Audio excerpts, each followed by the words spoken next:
put your phone or device aside and immerse yourself in this audio story. Perfect for listening on the move, while relaxing, or for bedtime listening. We release new stories daily, so make sure to like and subscribe to not miss out. This story is based on true events. The billion-dollar phone call. September 16th, 1992. A single phone call from a Manhattan penthouse would trigger the largest financial attack in modern history. Before the sun set that day, one man would extract over $1 billion in a single trade, bringing the British government to its knees and forcing a nation to abandon its currency's defense. The British pound, backed by centuries of imperial wealth and the full faith of Her Majesty's treasury, would collapse in hours. But this wasn't a terrorist attack, a military invasion, or a natural disaster. This was something far more sophisticated, far more calculated, and far more devastating. This was George Soros. And what he did that day would prove something terrifying about the modern world, that a single billionaire, operating from the shadows of the financial markets, could hold more power than entire governments. This is the story of the man who broke the Bank of England, and the dark machinery of speculation that lets wealthy predators feast on the weakness of nations.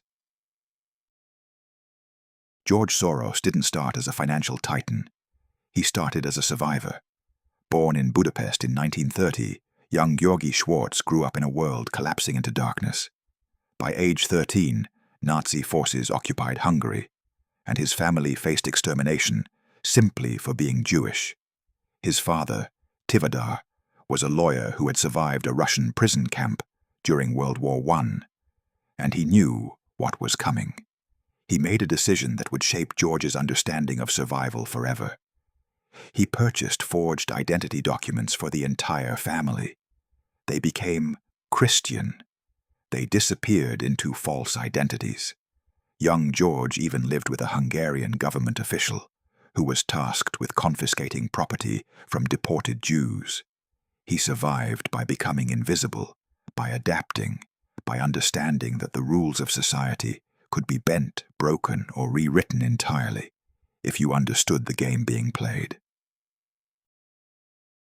This lesson, that reality itself is malleable, that systems can collapse overnight, that survival belongs to those who see beyond the illusion of stability, would become the foundation of his investment philosophy. After the war, Soros escaped communist Hungary and made his way to London, working odd jobs while studying at the London School of Economics. He was broke, sleeping in cheap boarding houses, working as a railway porter and a nightclub waiter. But he was studying something far more valuable than economics textbooks. He was studying the philosophy of Karl Popper, particularly the concept of reflexivity, the idea that human perception shapes reality, and reality in turn shapes perception, creating feedback loops that can spiral out of control. Markets, Soros realized, weren't rational machines calculating fair value. They were psychological battlegrounds where perception, fear, and greed created distortions that a clever observer could exploit. By 1956, he had moved to New York and begun working as a trader, gradually building his reputation as someone who could see what others missed. In 1969, Soros launched the Quantum Fund, a hedge fund that would become one of the most successful investment vehicles in history. But this wasn't a traditional fund focused on long-term value investing or steady returns. This was a vehicle designed for asymmetric warfare in global markets. Soros developed a strategy based on a simple but devastating insight.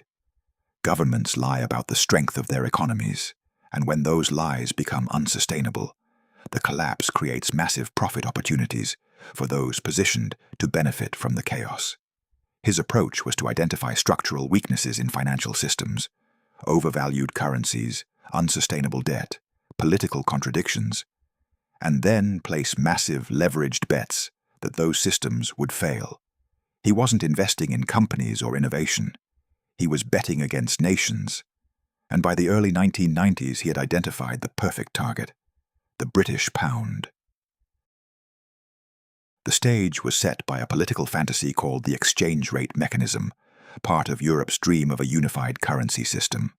In 1990, Britain joined the ERM, agreeing to keep the pound within a fixed trading range against the German Deutsche Mark. The idea was simple. By linking European currencies together, nations could stabilize exchange rates and promote trade integration. But there was a fatal flaw. Germany, freshly reunified and economically dominant, was running a completely different monetary policy than Britain. Germany's central bank was raising interest rates to control inflation from reunification costs. Britain, meanwhile, was struggling with recession and needed lower interest rates to stimulate growth. The pound was pegged at an exchange rate of approximately 2.95 Deutsche Marks, a level that economists increasingly believed was far too high, given Britain's economic weakness. Maintaining this rate required the Bank of England to constantly intervene in currency markets, spending billions in foreign reserves to prop up the pound's artificial value. It was financial theatre, a government pretending it could control market forces through sheer willpower and treasury spending. Soros watched this charade with the cold calculation of a predator studying wounded prey. Throughout 1992, he and his chief strategist Stanley Druckenmiller began accumulating intelligence on Britain's position. They studied the Bank of England's foreign currency reserves. They analysed the political statements from British officials who kept insisting the pound's peg was sustainable. They monitored the increasingly desperate interventions in currency markets.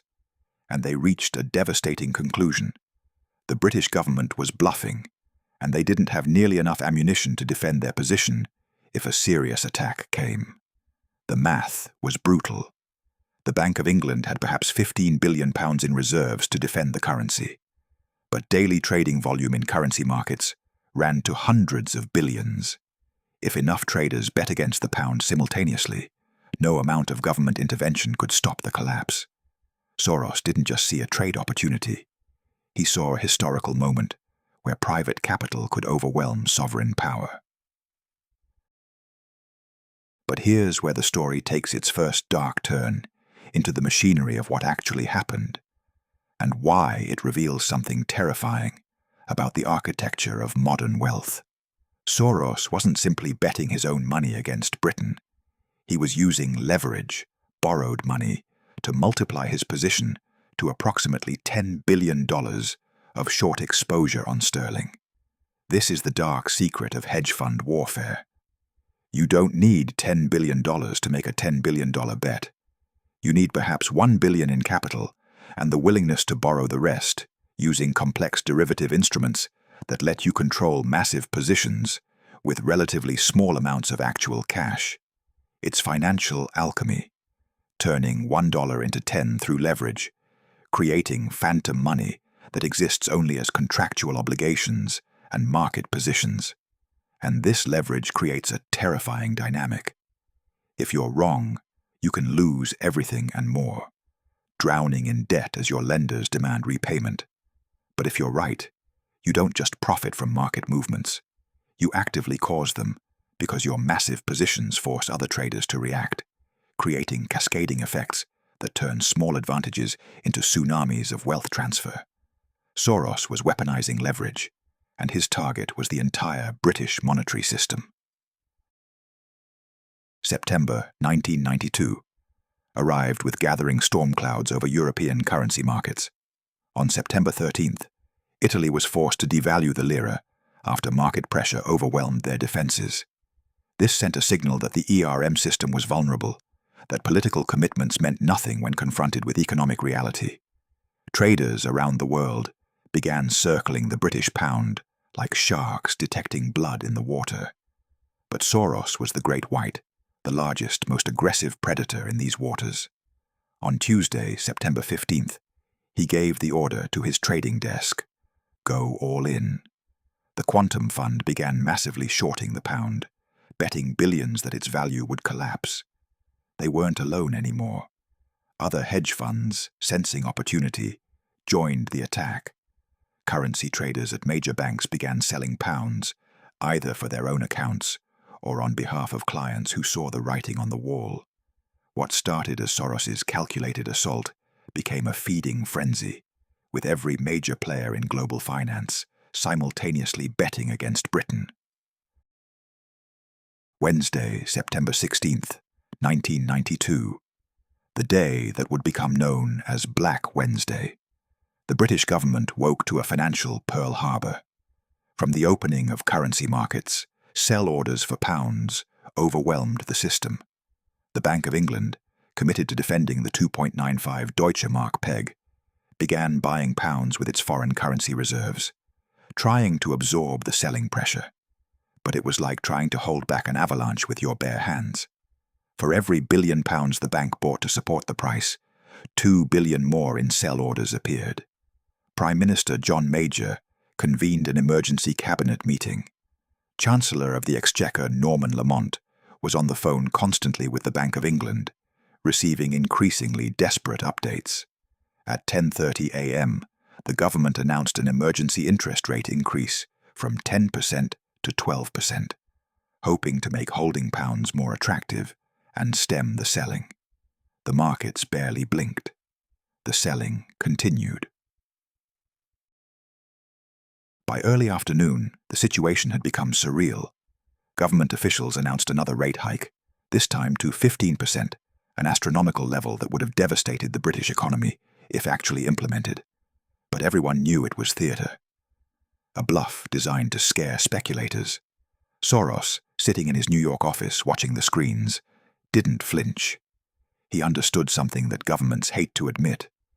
There are moments when sovereign power simply evaporates, when the accumulated weight of market forces overwhelms political authority. The British government could pass any law, could threaten any punishment, could promise any interest rate. None of it mattered because they had already lost credibility. The market had called their bluff, and everyone knew the Bank of England was hemorrhaging its foreign reserves at an unsustainable pace.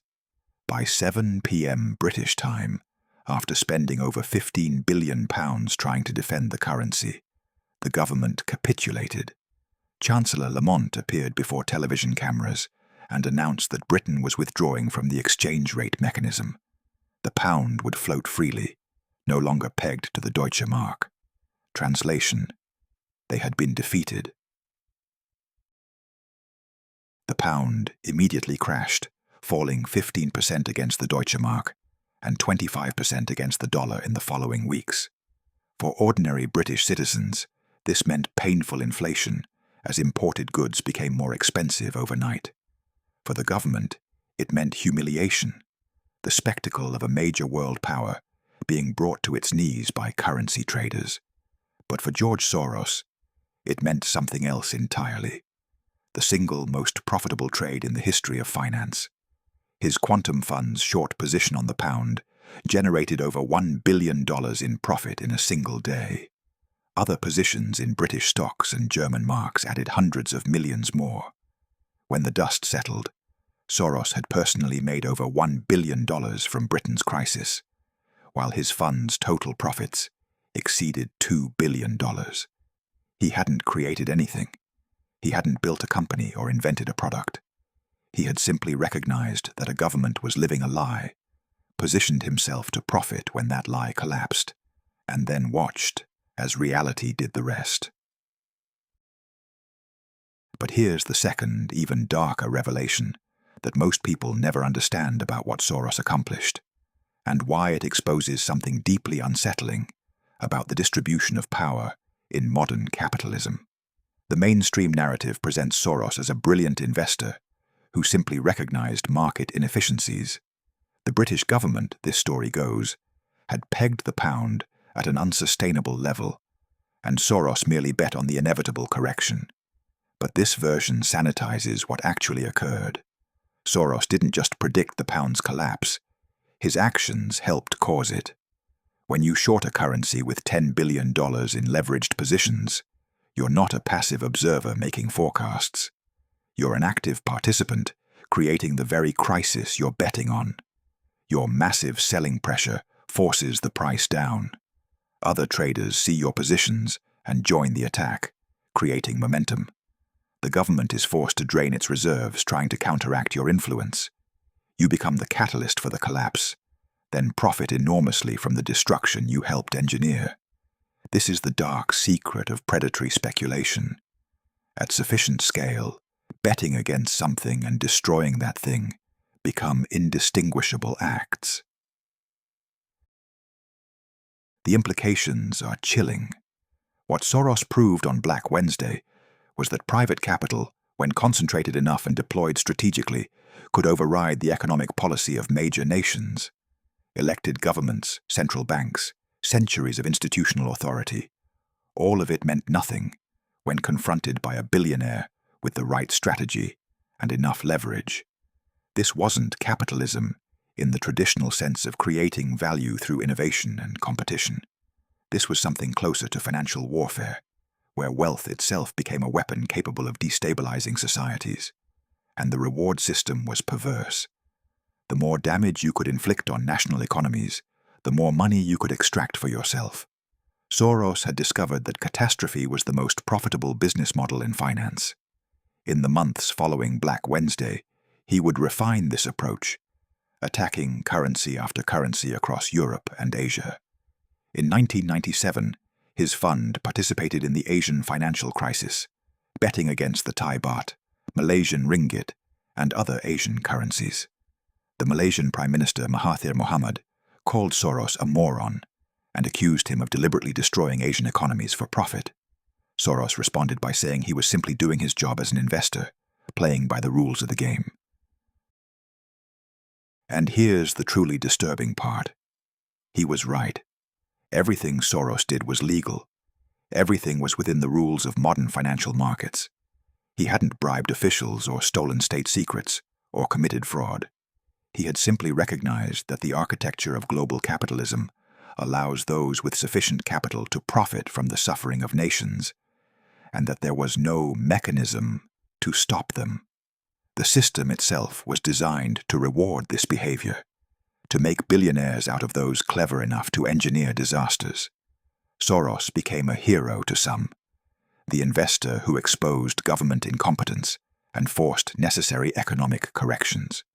But to others, he became a symbol of something more sinister, the rise of a stateless financial elite that operates beyond democratic control, extracting wealth from entire populations while bearing no responsibility for the social consequences of their actions. The British government's 1992 Treasury report estimated that Black Wednesday cost UK taxpayers approximately £3.4 billion in lost reserves and emergency interventions. That money didn't disappear. It was transferred directly to speculators like Soros. British workers, retirees, and families saw their purchasing power eroded as inflation from the currency collapse ate into their savings. They paid the price for a policy failure, while a handful of hedge fund managers became billionaires. Unemployment remained high. Interest rates, though eventually lowered, had been held artificially high for months, strangling business investment and home buying. Yet the dominant economic narrative insisted this was necessary, even beneficial, that Britain needed to be freed from the artificial constraints of the ERM. And Soros had simply accelerated an inevitable adjustment. This is the dark alchemy of financial crisis. Suffering for millions is reframed as creative destruction, and the architects of that destruction are praised as visionary investors. Soros himself has always maintained an interesting position on his actions. In interviews and books, he has argued that he is simply a participant in flawed systems, that his trading exposes weaknesses that governments should fix, and that speculation serves a valuable function by forcing price discovery and revealing unsustainable policies. He's even called for greater financial regulation and has spent billions on philanthropic causes through his open society foundations, supporting democracy, human rights, and education around the world. But this creates a profound moral paradox at the heart of his legacy. He made his fortune through strategies that caused immense suffering to ordinary people, then spent portions of that fortune trying to improve the world. Is this redemption or hypocrisy? Can you be both the arsonist, who burns down the village, and the philanthropist, who funds its reconstruction? Soros would likely argue that he's simply being rational within the rules as they exist, while advocating for better rules. But critics point out that his wealth gives him disproportionate power to shape those very rules, and that his philanthropy, however well-intentioned, doesn't undo the harm caused by his speculative attacks. The question that haunts Soros's legacy is whether genius in markets is the same as wisdom in life. His philosophical framework, rooted in Popper's concept of open societies and reflexivity, is sophisticated and intellectually coherent. His trading strategies have been vindicated repeatedly by market success. His understanding of how perception shapes economic reality has proven accurate again and again. But does being right about market dynamics excuse the human cost of exploiting those dynamics? When your billion-dollar profit comes from a crisis that throws thousands out of work, raises costs for millions, and transfers wealth from public treasuries to private accounts, are you a hero of capitalism or its villain? Soros represents the ultimate contradiction of modern finance. A man who claims to support democracy and social justice while operating a business model that systematically undermines both by concentrating wealth and demonstrating the impotence of democratic institutions against concentrated capital. What makes the Soros story particularly instructive for understanding dark business practices is how it reveals the layered nature of power in modern capitalism. At the first level, there's the obvious power of money itself, the ability to marshal billions in capital and leverage. At the second level, there's informational power. Soros's ability to analyze complex systems, recognize patterns others miss, and understand the psychology driving market movements. But at the third and most significant level, there's systemic power, the ability to exploit the very architecture of global finance, using the rules of the game to win even when that victory means losses for entire nations. This systemic power is what makes figures like Soros so formidable and so controversial. They operate in the gaps between national jurisdictions, beyond the reach of any single government's authority. They use instruments like derivatives and leverage that multiply their influence far beyond their actual capital, and they benefit from a global financial infrastructure that makes capital flight instantaneous while making policy coordination between nations slow and difficult.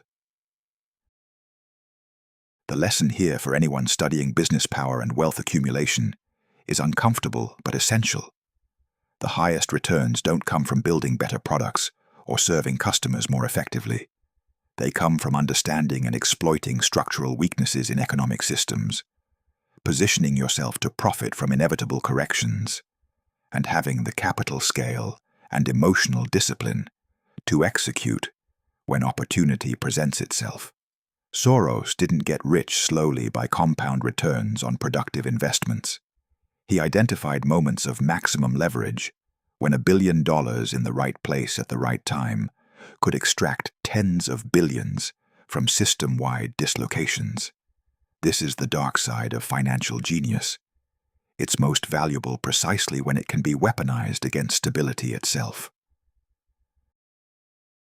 Today, George Soros is in his 90s, having largely stepped back from active trading to focus on his philanthropic empire and political advocacy. His Open Society foundations have distributed over $32 billion to causes around the world, making him one of history's largest philanthropists. He's become a controversial political figure, loved by progressives who admire his support for democracy and human rights, despised by conservatives and nationalists who see him as a puppet master, manipulating world events from behind the scenes.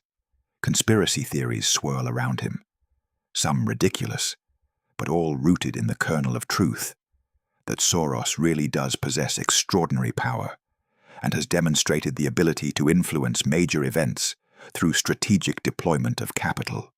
His legacy remains contested. Is he the philosopher-investor who exposed government failures and used his wealth to support open societies? Or is he the predatory speculator who built a fortune on the suffering of nations and now uses that fortune to purchase moral absolution? The uncomfortable answer is probably both. Soros embodies the fundamental contradictions of modern capitalism, a system that creates immense wealth while generating equally immense inequality, that rewards innovation, but rewards catastrophe even more richly, that claims to serve society while concentrating power in the hands of a vanishingly small elite. He played the game brilliantly, perhaps better than anyone in history, but the game itself remains morally ambiguous at best. The man who broke the Bank of England proved that in modern finance, destruction and creation are two sides of the same coin, that enormous private gain can come from public loss, and that the invisible hand of the market sometimes looks more like an invisible fist, crushing the life out of democratic institutions. September 16th, 1992. The day a single phone call from Manhattan unleashed a financial tsunami that brought a nation to its knees. The day that proved governments serve at the pleasure of markets, not the other way around. The day George Soros demonstrated that in the dark corridors of global finance, $1 billion in the right hands can be more powerful than centuries of sovereign authority. And the mystery that opened this story. It was never really about how one man broke the Bank of England. It was always about what that breaking revealed, that the architecture of modern capitalism allows, even encourages, those with enough capital to profit from the collapse of the systems meant to serve everyone else, that the rules of the game are designed by and for those who already have the most to play with, and that in the shadows between nations, beyond democratic accountability, there exists a class of super-empowered individuals who have discovered that catastrophe is the world's most lucrative business. George Soros found the crack in the foundation of sovereign power, and when he pushed, the whole building came down. Subscribe and listen to our next story below.